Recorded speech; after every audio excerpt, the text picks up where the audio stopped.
Hi மக்களே, இது வெள்ளிக்கிழமை ஈவினிங்லேருந்து டுடே மார்னிங் வரைக்கும் எடுத்த vlog இது. ஸோ நேற்று மார்னிங் வந்து நான் பிரம்ம பூஜை பண்ணலை, அதனால தான் ஈவினிங்காவது அட்லீஸ்ட் சாமி கும்பிடுவோன்னு சொல்லிட்டு ஈவினிங் வந்து சாமி கும்பிட்றதுக்கு எல்லாமே ரெடி பண்ணிகிட்டு இருந்தேன். கோலம் போட்டுட்டு வெளியே வாசலில் போட்டுட்டு உள்ளே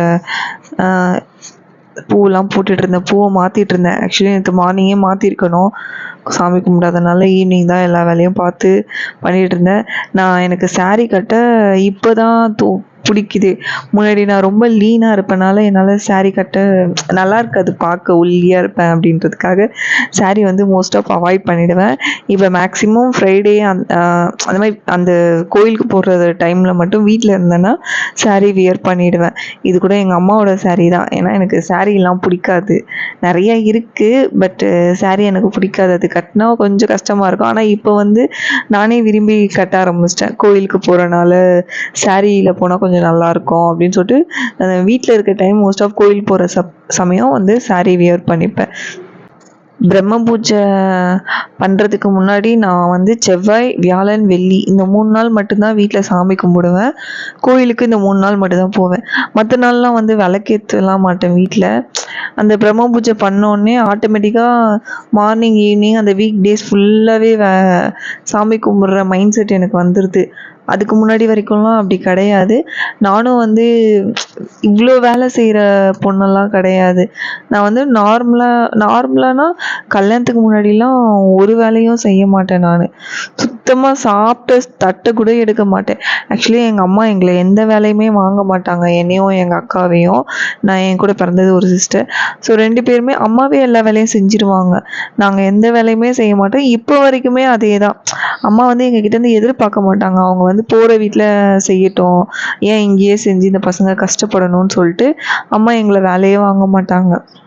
ஸோ அதனால் கல்யாணம் ஆனவுடனே எனக்கு ரொம்ப கஷ்டமாயிடுச்சு. என்னடா நம்மளை வந்து வேலைலாம் ஏன்னா எந்த வேலையுமே தெரியாது. ஒரு பாத்திரம் விளக்க தெரியாது, துணி துவைக்க தெரியாது, சமையல் பண்ண தெரியாது, எந்த வேலையுமே தெரியாது எனக்கு. அதனால் மாமியார் திடீர்னு கல்யாணம் ஆகி போனோடனே மாமியார் வீட்டில் வந்து என்னை எடுத்தோடனே எந்த வேலையும் வாங்கலை. இருந்தாலும் வந்து மனசுக்குள்ளே ஒரு பயம், என்னடா நம்மளை வேலை எதுனா சொல்லுவாங்களா அப்படின்னு சொல்லிட்டு கோயிலுக்கு கிளம்பிட்டு இருக்கேன் நான் எங்கள் அம்மாவை பார்க்க. எங்கள் அம்மானா அங்காள அம்மாவை பார்க்க வந்து நான், என் ஹஸ்பண்ட், பாப்பா 3 பேருமே கோயிலுக்கு கிளம்பிட்டு இருந்தோம். அந்த கோயிலில் வந்து செவ்வாய், வெள்ளி வந்து ஃபுல்லாக க்ரௌடாக இருக்கும். எங்கள் அம்மா எவ்வளோ அழகாக இருக்காங்க பார்த்தீங்களா. இவங்கள பார்க்க தான் நான் செவ்வாய், வெள்ளி வந்து கம்பல்சரி போயிடுவேன் நான். ஸோ காலையில் 4:20க்கு தான் கதவே திறந்தேன். குளிச்சுட்டு வந்துட்டு 4:20க்கு தான் கதவே திறந்தேன். இன்றைக்கி பிரம்ம பூஜையோட 11வது நாள் என்னோடது. ஸோ இன்றைக்கி சாமி கும்பிடணும். ஆக்சுவலி நேற்றே கும்பிட்டுருந்தேன், இன்றைக்கி 12வது நாள் ஆகிட்டுருக்கோம். நேற்று என்னால் கும்பிட முடியாமல் போயிடுச்சு. அது ரொம்பவே எனக்கு கஷ்டமாக இருந்துச்சு. பட் இந்த மாதிரி சுச்சுவேஷன் வந்து நம்ம வீட்டில் நடக்கிறப்ப நம்ம அது ஏற்று தான் ஆகணும். ஸோ அதனால் கடவுள்கிட்ட விட்டுட்டேன். சரி விடுங்க, எனக்கு ஒரு நாள் மட்டும் மன்னிப்பு கொடுங்க அப்படின்னு சொல்லிட்டு கடவுள்கிட்ட வேண்டிக்கிட்டேன். ஏன்னா கண்டினியூவாக பண்ணணும், பட் என்னால் நேற்று பண்ண முடியாதனால கஷ்டமாக இருந்துச்சு. அப்புறம் வந்துட்டு என்னோடய வேலைகளை ஸ்டார்ட் பண்ண ஆரம்பிச்சிட்டேன். மார்னிங் பூஜை பண்ணுறதுக்கு ஆஸ் யூஷுவல் என்ன வேலைகள் இருக்குமோ அந்த வேலைகள்லாம் பார்த்துட்டு இருந்தேன் நான் கொஞ்சம் சீக்கிரமாக. ஏன்னா நான் 4:20க்கு தான் கதவே திறந்தேன். ஸோ 4:40 ஆகிடுச்சு விளக்கேற்றவே. அப்புறம் போற்றி பாட உட்காந்துட்டேன். இது வந்து ஒரு 1 hour வந்து நான் போற்றி சொல்லுவேன். முருகருக்கும், அங்காளம்மா, வாராகி அம்மா, அப்புறம் வைரவர், இவங்களுக்கெல்லாம் வந்து நான் போற்றி, அவங்களுடைய 108 போற்றி எல்லாமே வந்து நான் சொல்லுவேன். டெய்லியுமே சொல்லுவேன். வியாழக்கிழமை மட்டும் சாய்பாபாக்காக சொல்லுவேன் நான். அப்புறம் சாப்பாடுக்கு இன்றைக்கி எங்கள் வீட்டில் வந்து சமையல் பார்த்திங்கன்னா லெமன் சாதம், கத்திரிக்காய், முருங்கைக்காய், உருளைக்கிழங்கு போட்டு தொக்கு மாதிரி பண்ணிட்டா நல்லாயிருக்கும்னு சொல்லிட்டு இன்றைக்கி அதுதான் செய்ய போகிறேன்.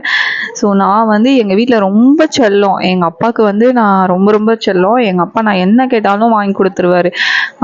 இப்போ எனக்கு ஏதாவது ஹோட்டல் போகணுன்னா உடனே அது 1000 rupees செலவாகும். பட் எங்கள் அம்மாவும் எங்கள் அக்காவும் என்ன பண்ணுவாங்கன்னா, அவங்களுடைய காரியத்தை இப்போ என்னை வச்சு எங்கள் அப்பா கிட்டே எல்லாமே கிடைக்கும். இப்போ எங்கன்னா வெளியே போனோன்னா எங்கள் அப்பாட்ட நான் கேட்டேன்னா, அப்பா இங்கே போகலாம், நம்ம கிஷ்கிந்தா போகலாம், இல்லைன்னா பீச் போகலாம் அப்படின்னு சொன்னால், நான் சொன்னால் எங்கள் அப்பா கூப்பிட்டு போயிடுவார். ஆனால் எங்கள் அம்மாவும் எங்கள் அக்காவும் சொன்னால் கூப்பிட்டு போக மாட்டாங்க. ஸோ எங்கள் அம்மா எங்கள் அக்காவை என்ன பண்ணுவாங்கன்னா என்ன தான் வந்து ப்ரெஷர் பண்ணுவாங்க, நீ கேளு அப்பாட்ட கேளு அப்படின்னு சொல்லிட்டு. ஸோ நான் அப்படிலாம் செல்லமாக வளர்ந்தேன். வீட்டில் ஒரு வேலையும் செய்ய மாட்டேன். எங்கள் அம்மா வந்து என்னை சொல்ல மாட்டாங்க ஒரு வேலை கூட. ஆனால் எங்கள் அப்பா சொல்லுவார், கொஞ்சம் குழந்தைங்களை எப்பத்துலேருந்தே வேலை வாங்கு, அப்புறம் போகிற வீட்டில் போய் கஷ்டப்படுவாங்க, இங்கத்துலேருந்தே கொஞ்சம் வேலை வாங்கிட்டா ஓகே, இங்கே இருக்கிறது தானே அங்கேயும் இருக்குது அப்படின்னு சொல்லிட்டு எங்கள் அப்பா சொல்லுவார்.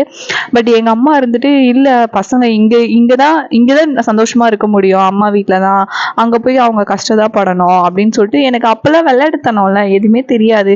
ஸ்கூல் விட்டு வருவோம், சாப்பிடுவோம், நல்லா விளையாடுவோம், சுற்றுவோம், இந்த மாதிரியே போயிட்டு இருந்தது. திடீர்னு ஒரு காலேஜ் வரைக்குமே வந்துட்டு எங்கள் அம்மா 6 மணிக்கு வேலைக்கு போவாங்க. காலையில் ஒரு 5:30 மணிக்கு எழுந்து 6 மணிக்கு அவங்களுக்கு பஸ்ஸு வரும். என்ன பண்ணுவாங்க, காலையிலேயே எங்கள் அம்மா எல்லா வேலையும் முடிச்சுட்டு போயிடுவாங்க. எனக்கு சாப்பாடு ஆக்கி வைக்கிறதுலேருந்தோ, எனக்கு காலேஜுக்கு என்ன தேவையோ அது எல்லாமே எங்கள் அம்மா எடுத்து வச்சுட்டு போயிடுவாங்க. நான் அதெல்லாம் பார்த்துட்டு இப்போ கல்யாணம் ஆகி திடீர்னு நான் எங்கள் மாமியார் வீட்டுக்கு வந்தோடனே எனக்கு நான் வந்து என்னை பார்த்துக்கிட்டு இருந்தவங்கள வந்து இப்போ வந்து நான் வந்து ஒரு 4 பேரை பார்க்குற மணிக்கு ஒரு நிலமை வந்தோடனே நான் ஃபஸ்ட்டு ரொம்ப அழுதேன். என்னடா இது, நம்மள 6 மணிக்கெல்லாம் 6 மணி 7 மணிக்கெல்லாம் எழுந்துக்கணுன்றாங்க. நான் எங்கள் வீட்டிலலாம் 10 மணி 11 மணிக்கு தான் எழுந்துப்பேன். டெய்லியும் காலேஜ் இருந்தால் சீக்கிரம் எழுந்துப்பேன். மற்ற டைம்லாம் நான் 10 11 மணிக்கு தான் எழுந்துப்பேனே. இந்த மாதிரி இருக்கிறப்ப அப்படியே டிஃப்ரெண்ட்டாக இருந்துச்சு. கொஞ்சம் அந்த 1 இயர் வந்து அதை ஏற்றுக்கவே கொஞ்சம் கஷ்டமாக இருந்துச்சு எனக்கு. அதுக்கப்புறம் எல்லாம் சரியாகி ஏற்றுக்கிட்டு இதுதான் லைஃப், இப்படி தான் போகணும் அப்படின்னு சொல்லிட்டு எனக்கு புரியறதுக்கே 3 இயர்ஸ் ஆயிடுச்சு. ஸோ இப்போ என் வீடையே மேனேஜ் பண்ணுற அளவுக்கு ஃபினான்ஷியலாகவும் சரி, வீட்டில் இருக்க எந்த இதுவாக இருந்தாலும் நானே பார்க்குற மணிக்கு ஒரு இது. எங்கள் அம்மாவே இப்போ பார்த்துட்டு என் பொண்ணை இதெல்லாம் பண்ணிட்டு இருக்கா, என் பொண்ணு நல்லா குடும்பம் பண்ணுறா அப்படின்னு சொல்லிட்டு அவங்களாம் பயந்துட்டு இருந்தாங்க. ஐயோ, இந்த பிள்ளைங்களை நம்ம வேலை வாங்காமே வச்சிருக்கோமே, இப்போ அங்கே போய் எவ்வளோ கஷ்டப்பட போதுங்களோ அப்படின்னு சொல்லிட்டு எங்கள் அம்மா ரொம்ப பயந்துட்டு இருந்தாங்க. பட் நான் பண்ணுறதெல்லாம் பார்த்துட்டு எங்கள் அம்மா ஓகே, என் பொண்ணு வந்து கரெக்ட் ஆயிட்டா அப்படின்னு சொல்லிட்டு இருக்காங்க, ஹாப்பியாக இருக்காங்க எங்கள் அம்மா. ஸோ என் ஹஸ்பண்ட்க்கு வந்து சீரக தண்ணி கலக்கிட்டு இருக்கேன், என் பொண்ணுக்கு வந்து காம்ப்ளாண்டு, எனக்கு வந்து காஃபி. எங்கள் வீட்டில் 3 பேருக்கு ஒரு இது.